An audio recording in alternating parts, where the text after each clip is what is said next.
Hello and welcome. I'm Dr. Troy Munson, and I've done many a podcast on guilt, but this is yet another very subtle way that is something we probably should see very clearly so that we can recognize it in our own life as well as in others.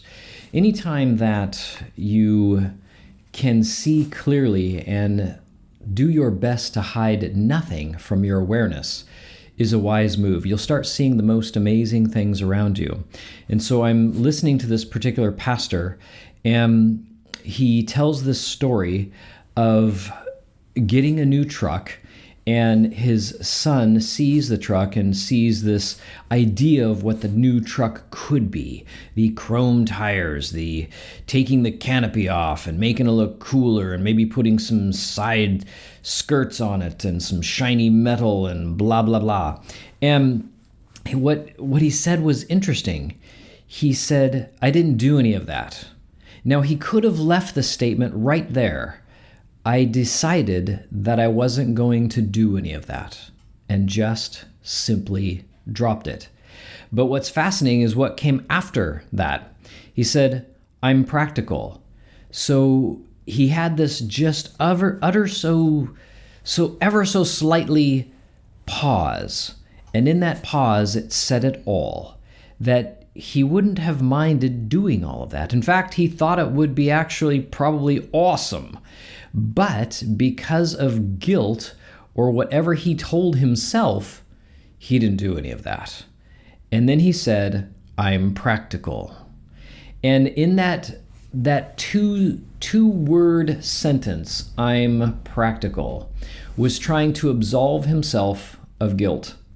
And while it was obvious to me, it may have escaped most other people there, not that that's a big deal, but we tend to do it so much, we defend our small positions in little subtle ways instead of abiding by one of those principles that happens to also be biblical. It's in many spiritual texts of letting your yes be yes and your no be no. And I have done podcasts with that very title. And so this is yet another look at how covert, how crafty, how insidious guilt can be in our own lives. So for the next few days, I encourage you to practice just simply stating things. And the fun part I find about it is watching the discomfort on some people, because they defend themselves so much that when you just simply say something like, I didn't do that, and then you just stop. Yeah, but I just didn't do that. Why? Because I didn't. And that is it. Would you like me to defend why I didn't do that? And so you can begin to ask better questions of people. And then it just is wild as their mind goes into a tizzy, like, how can you not defend yourself? How can you just be? And it's really easy to just be, I tell them. And then I explain, let your yes be yes and your no be no. I don't need to defend why I do anything, nor do you. And if you think you do, then you've got some internal looking to do. I hope this was incredibly helpful. I hope this is a window into seeing it in so many other ways of your life.